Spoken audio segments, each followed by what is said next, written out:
Alright, before I get into this, let me preface this with this took me a lot longer than I was expecting, partially because I'm lazy. I just didn't have the energy to do this. I've been so tired lately. But, you know, I do have some other videos coming down the line. Hopefully you guys enjoy this. If you do, let me know.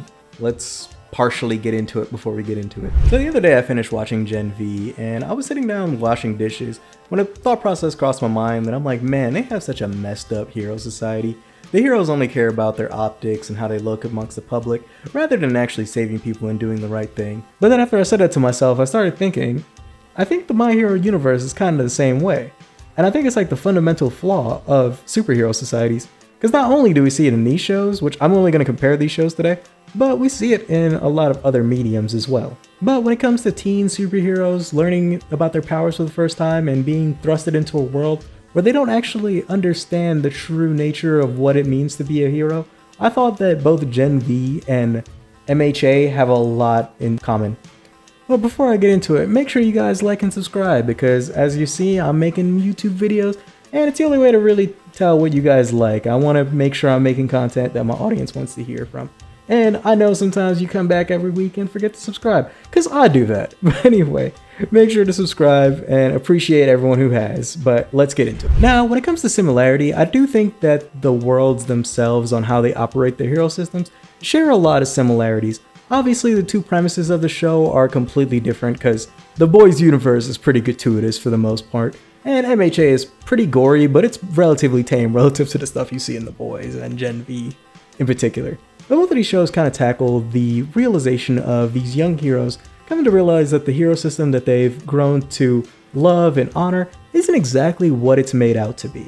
And slowly, it's either you conform to the system or you stand against it. And if you stand against it, it usually has dire results. And I think this show has a lot of similarities other than its hero system because both of their protagonists have a similar value system on how they view being a hero, as well as understanding how their values contradict with what the society they're placed in, as well as it taking place in a school setting, obviously, as well as the repercussions of having an undesirable power in this universe. So I'm going to try my best to break down those individual points and kind of give you my view on why I think that these systems are similar. So if you guys agree with me, let me know in the comments below. And also preemptive warning for any potential spoilers. I'm going to try my best not to spoil Gen V since it's relatively new, and a lot of people are typically here from My Hero content, so it sucked to get hit with a random Gen V spoiler. But The Boys, on the other hand, I might be a little less careful because The Boys have been out for quite a while, and I figure if you haven't seen it by now, you're probably not going to see it. So obviously, at the time I'm recording this, this goes up to, I think it's Season 3 of The Boys, and minor spoilers for general themes and such of Gen V, just to be safe. So while we're on the topic, let's actually start with Gen V and The Boys since both kind of play off each other anyway. So in The Boys universe, being a superhero isn't the equivalent to being an EMT or a first responder or something of the sort, right? It's actually more akin to being a celebrity in that universe. Because what is highly coveted by a lot of these superheroes is actually just their notoriety and their fame. It's not actually about doing the right thing for people. It's about how they are perceived in the eyes of the public. And that's why it's a top prospect for a lot of young students and young individuals with gifted abilities, because you can make a lot of cash doing that. So because a lot of these heroes haven't actually gotten proper training, or their training is not actually centered around being safe and taking protocols and following a code of ethics, it's more about just being cool. We see a lot of instances where the heroes are not capable of handling a lot of important situations, and they falter and they fall apart when things actually do get tough. Now, if you're hearing me say this, you're probably already seeing a couple of resemblances to MHA, or you're probably thinking, what does this have to do with MHA? And I know that MHA's story is kind of pivoted away from this aspect of the society, but when it is first established, this is exactly how their society operates. It comes more down to looking cool in optics and having flashy moves, as well as how you're perceived in the eyes of the public, rather than how good you are at doing your job, or the fact that you don't actually care about the notoriety, you actually just want to save people because it is the correct thing to do. Now, I know it might be hard to see this because usually in MHA it follows a set of heroes who actually care for doing the right thing, but the greater whole of their society is made up of people who are very similar to how they are in Gen V/The Boys universe. And the root of these problems seems to stem from both of their education system and the regulatory bodies that actually deal with powered individuals in the first place. Using Gen V as an example, The story takes place in Godolkin University, also known as God U, which is a highly sought after university for young people with powers, kind of like an X-Men kind of deal with Professor X's school for gifted mutants, where kids will go to actually learn to manifest their powers and learn how to use them for doing their hero job. But that's not actually what they learn. They typically focus on their social media metrics, how much followers they have, how much fame they have, how cool is their name, how cool is their power set, how cool do they look working with another individual, following up on getting internships with other schools. And again, you might be hearing a similarity between the two systems. Because just like Gen V, our kids attend a school that's sought after for the most gifted individuals, which is UA. And you're probably thinking, no, UA actually focuses on teaching the kids how to save people, as well as helping the kids understand their powers and fighting the good fight and actually being good heroes. But you have to remember that early on in the series, when the villains attacked, the curriculum of the series actually switched to focus more on that stuff because they realized that they have raised a bunch of heroes that actually cannot prepare to fight against villains. Because just like both shows, they have a hero that is strong enough that really any villain threat seems laughable. And that being Homelander, who's obviously a villain, but you know, in the eyes of the public, he's their greatest hero.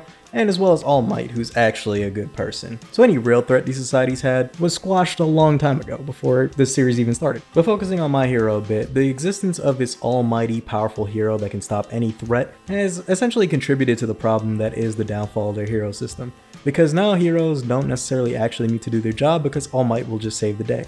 So they've become a bit complacent and actually don't focus on doing that. They just want to take all the benefits of being a hero, which is the glamour and the glory. But this incompetence of the hero society eventually leads to the birth of Stain, who believed that the hero society was full of a bunch of shams and fakes and people who aren't actually trying to be heroes, which is what rallied a lot of these villains together. Again, the story seemed to forget about this aspect down the line because it just kind of had a lot going on. But this is actually what brought all the villains together in the first place. And this unjust system and the fact that everyone is just more or less compliant with everything that's going on is really what helps our protagonists stick out.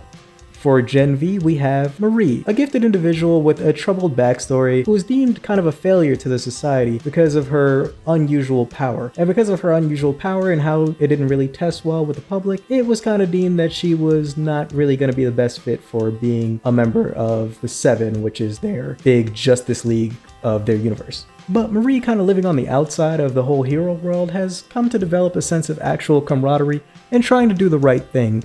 And she is one of the standout characters in the series because she actually focuses on doing what's right for the right reason rather than doing what's right to be seen as the coolest or the strongest.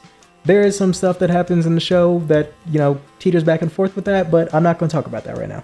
Because we have our boy himself, young Midoriya, to talk about.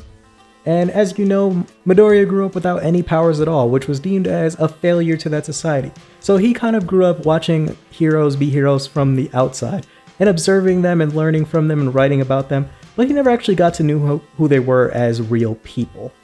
So when he's finally gifted a quirk and finally allowed access into the world that he was just an observer in for the first time, he gets some startling revelations about how some of these heroes actually act, and how they treat some other members of the society, and the fundamental errors and flaws of the society as a whole. His first big revelation was probably realizing the actual dynamic of Shoto Todoroki, who was the son of the number 2 hero of the society, eventually number 1, when he realizes how their family structure was actually set up and the abuse that was going on within that household. All for the vanity purpose of just being perceived as giving birth to the number 1 hero, which is very messed up when you think about it. And as a quick side note, I kind of wish they did kind of like emphasize this a bit more, because down the line this is treated as some by the way shit by Midoriya. But this was a rude awakening of how, if the number 2 hero is capable of this, what else is the society capable of? But either way, both heroes grew up in a society where people looked at being a hero as the top prospect, so not being seen as a hero was such a letdown, especially since both kind of hold the strongest power in their respective universes. And I know now, like as the show has gone on, especially in My Hero, that Midoriya's power is seen as one of the strongest, but it wasn't always that way. Because he was actually, even after receiving one of the strongest powers in his universe, he was still deemed kind of not really PR friendly, because no one wanted to actually sponsor a kid or train a kid who broke his bones every time he used his powers. So his whole prospect of actually being a hero, trying to save people, trying to do the right thing, just kind of fell on deaf ears because, like, in the eyes of the public, hey, I don't want a kid that's gonna break his bones. I can't have that on my live feed. That's gonna be a whole bummer for everybody. I want someone that's cool and has a flashy power. And Midori is probably one of the few people outside of the rest of the class of UA who's a true hero in this society. Because even when the going gets tough, when he's back against the wall and there's no way for him to win, he doesn't give up. He always prioritizes helping people and saving people before even helping himself. That's actually one of the reasons why he was even chosen to receive the power he has. And if the story didn't play out the way he did, and if he didn't learn to like master his powers and use them in a way that's more like friendly for people to see, he would have potentially just been overlooked as like, hey, he's just wasted potential. He can't actually be a hero, even after all the hard work he did to become an actual hero. And with his attendance at UA as well as Marie's attendance in Godoken or God U, we see that the school focuses heavily on ranking the students and figuring out a rating system for where to place them rather than how to legitimately use their abilities. And everything in the school is relating to heroes. There's courses based on hero management, there's courses based on hero social media, there's courses all different aspects of being a hero, but nothing that actually makes them a productive member of the society other than just doing hero work to look fancy and make a lot of money. Because even when it came to Ochako, that was her primary reason for becoming a hero. She is a good person at her core, but her main reason for becoming a hero was to help her family's business, so her main focus was actually just making money. And I want to say that UA doesn't actually help the problem as well, because though UA does a better job at making these kids more hero ready than Godoken does, I think that UA has a really weird system as well, because it has a whole sports festival where we have the kids fight each other to determine who's going to be the coolest in the school, more or less. That's the only thing that it really boils down to. It's just a big showcase for, I guess, recruiters to pick up which students they want to be part of their hero team. And they send some of these kids into like the most dangerous situations. I know when they're talking about the internship process in MHA, that they actually mention that some of the kids actually have died prior in the hero work. So it's not a safe job either. So it's kind of crazy that they're making like 15-year-olds go out and fight evildoers. And we see that a lot of these heroes are pretty incapable for the most part, because when Stain attacks, he kills quite a few heroes before he's caught. And he's actually done in by the kids, not by actual pro heroes. Because for the most part, these pro heroes weren't able to actually find him or subdue him in any form or way. It took 3 teenagers to beat this man, who killed several heroes. And in the first episode, we see that the heroes weren't even able to save Bakugo, who was actively being harmed right in front of them. It took Deku running in to try to save him, which they called him an idiot for, and it then took All Might, who's the actual hero of their world, who does all the real work, has made the Hero Society so complacent and so incapable, to actually save the day. And actually, up until All Might became a hero, their Hero Society was downright terrible. Like, everyone was dying, it was a lot of chaos and madness around the whole city. So, until All Might basically came and did all the hard work for them, they sucked. But anyway, I'm getting a little carried away here, because I want to touch on my, next point, and then maybe I'll try to wrap this up in a bow, because I really have no structure for this. I'm kind of just freeballing it for the most part. But we forget in both of these series that we follow the success stories, the ones who have the powers that everyone wants, the ones who have the powers that are desired and look cool and are PR friendly and test well amongst audiences. Now for the undesirables, which are the people without quirks, the people with quirks that don't work as intended, people who may not be able to control their powers, and the ones who just don't have PR friendly powers in the first place, as well as the people who are affected by this, and people with even desirable abilities but not able to really be controlled by the system. We get, well, in the boys series, we get the boys themselves. Because, alright, this is gonna be a crazy sentence right now, so just follow with me. But you take the story of the boys and flip it around, they're just the League of Villains of their own universe. Because you have a bunch of people who've been wronged by the Hero Society in some way, shape, or form, and kind of want to put the heroes in check. And we actually even follow the main leader of the crew, and it's someone who's been wronged by the biggest hero in that society at that time. And could you honestly, with a straight face, say that the boys in their respective universe would not be considered villains in real life? Because think about all the stuff they've done. They've literally blown up a human being, aided what was presumed to be a terrorist of their society, who also blew up a party with 100 guests in it. Butcher almost blew up a damn baby. So yeah, they're not good people. But because the story follows how they've been wronged by society, we kind of come to understand what the fundamental flaw is. But My Hero is a little different because we follow the heroes. Now, I think in Hori's original vision, from what I remember reading, that he actually wanted to make the story show both sides of the heroes as well as the villains, so that we come to root for whichever side we pick. But anytime he tried to pivot the story too far towards the villains, the readers didn't like it, so he's focused strictly on the heroes now. But when it comes to the League of Villains, they are heroes in their own eyes. Like, All For One is clearly a villain because he's just a bad guy. But they're heroes in their own eyes because when you think about the wrongs they've had to society, like they've been shunned, they've been mistreated, they've been abused by the system itself. Shigaraki was just a child needing help and no one batted an eye because they thought a hero would save him. But guess what? They didn't. And honestly, even with the structure of how the society is, if he was to receive help, I'm not sure that it would have actually benefited him. They could have potentially just arrested him for ending his family, or even used his powers to their own nefarious purposes. Because, the society doesn't really care about doing the right thing, they care about looking like they're doing the right thing. And the hypocrisy of the Hero Association is most evident when we look at Lady Nagant. She initially joined the Hero Association with the hopes of pursuing her hero dreams, and to, be a good person, but once she got into the organization, they quickly realized that her powers were very good for murdering people. So they quickly turned her as a face of a hero, but behind the scenes she was killing people and doing a lot of horrendous acts. And all in the name to suit their agenda and to fulfill their desires for how they want to see this society, not necessarily what was fundamentally right for the people. And when she eventually stood up to the system and decided she had enough of doing their dirty work, they tried to kill her, and when she defended herself, they just switched the narrative to say, oh, she attacked them unprovoked. So in the end, Alice always wins. And we see these dirty, underhand tactics with Vought, because that is a constant thing they do with sending out assassins to essentially deal with their opposition and cover up stories they don't necessarily want to get out. And when the truth does come out, they have so much pull in the society, they just kind of flip the narrative to fit whatever best fits their goals. And when it comes to the boys universe as well as Gen V, we kind of do see that those undesirable people with the abilities that people don't necessarily want or that cannot be controlled are usually just sent to what is, I believe, Red River in the boys universe, as well as for MHA, which is just they go to prison if their quirks cannot be controlled or if they cannot actually use them in a constructive way. So this constant need for having control over people with these abilities, as well as kind of not actually training them how to use them correctly, breeds a system where those people who are affected the worst by it will eventually come together to rally against that. And we do eventually see that in Gen V as well as in MHA. And when that system comes to test, where the heroes actually need to be capable of handling that scenario, we see that they immediately falter. And I'm going to use MHA for this example because it's kind of hard to talk about the Gen V example without spoiling the entire show. But for MHA, we know that the infamous war arc where the heroes essentially have to band together to stop the Paranormal Liberation Army from awakening Shigaraki before he can cause destruction on a catastrophic scale.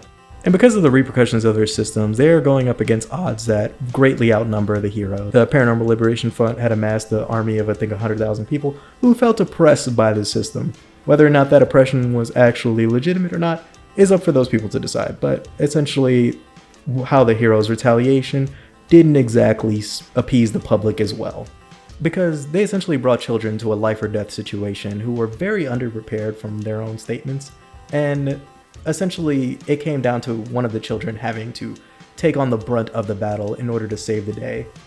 And not only was that one of the biggest issues that came out of this, the public reception had finally shifted to understanding the nature of how these heroes are. Because it not only came out that they brought children to the battlefield, obviously, but that the number one hero was abusing his family and essentially was breeding them to breed the perfect hero. That their number two hero had murdered a guy, that they essentially had no plan for attacking Shigaraki, and when he was awoken, they didn't have a fallback plan for dealing with him, and it essentially caused a lot of deaths, a lot of destruction, and the public perception of heroes was, oh my god, these guys are inept at their job. And when push came to shove, when society actually needed them the most, in my opinion, they quit. The ones who weren't getting all the glamour and the glory anymore because there's no money in it, they just quit. They stopped being a hero, they couldn't handle the hate, they couldn't handle the mean comments. So they essentially gave up on their job just because it wasn't fun anymore. And this is kind of what Stain was alluding to when he initially entered the series, because this is exactly what he stated, that there's a bunch of fake heroes that don't actually want to do their job. They don't care about saving people, they just care about the vanity, they care about looking good, they care about the optics. And when the time came for them to actually show their face, they showed it to the whole world.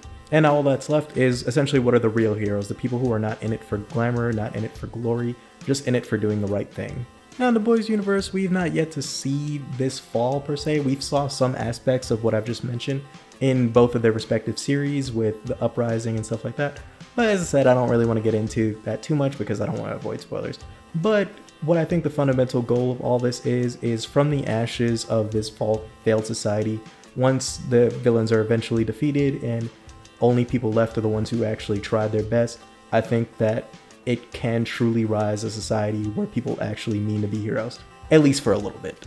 Because when you create a system that's more focused on the top 10 heroes and who's the best and who's the coolest, who has the flashiest powers, who has the nicest name, who has the coolest finishing attack, you don't actually breed people who are trying to actually save people and do the best they can. You're breeding people who are only trying to climb that ladder of being the number one heroes. And as I said at the beginning, this isn't only something that's limited to both of these two respective series.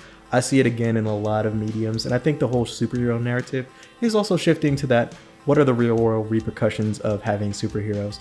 But again, as I said, when it comes to valuing these metrics, these are the results you're going to get.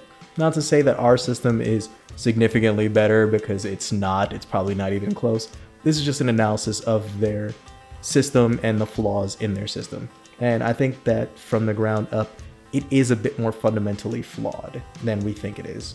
Because I don't think there's a way you can say that the boys universe is messed up without also saying that MHA's hero system is equally messed up. Because to the core and the root of it, it is almost the exact same thing. As I said, the way the story plays out and the way it's portrayed is very different, but the core of how their hero systems function is almost exactly the same. And hopefully our heroes can not only defeat the villains that are the main issue for both of the series, but eventually rise up to change legislation and change kind of how the society is seen as a whole. I know with Gen V, the Marie has seen the flaws of the system and is working actively against it.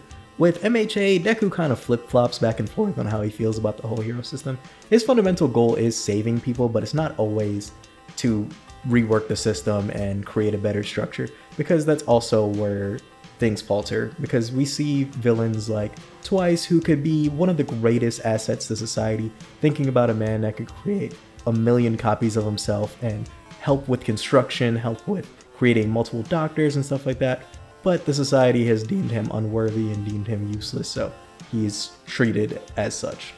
And as for the main villain Shigaraki, he's obviously a byproduct of the society and failing him as a whole, and Deku has made an effort to want to reach out to him and actually help him, but he's not going to do a great job if he doesn't fix the system itself, because all it will do is just breed more Shigarakis. But anyway, I think that's all I could say for today. This video has been pretty long and I've had to rewrite it like 4 times. So maybe I might revisit it in the future, maybe I might want to restructure it when I've gotten a little bit more YouTube experience. But let me know how you guys feel about it in the comments. This took me a while to work on, so I'm kind of glad I didn't hit that like goal of 30, because I definitely couldn't have made this in 2 days. But I do think there's a really great conversation to be had here about like the representation of superhero societies in media, and does it actually capture the bigger flaws that are potentially to be bred from a society like that.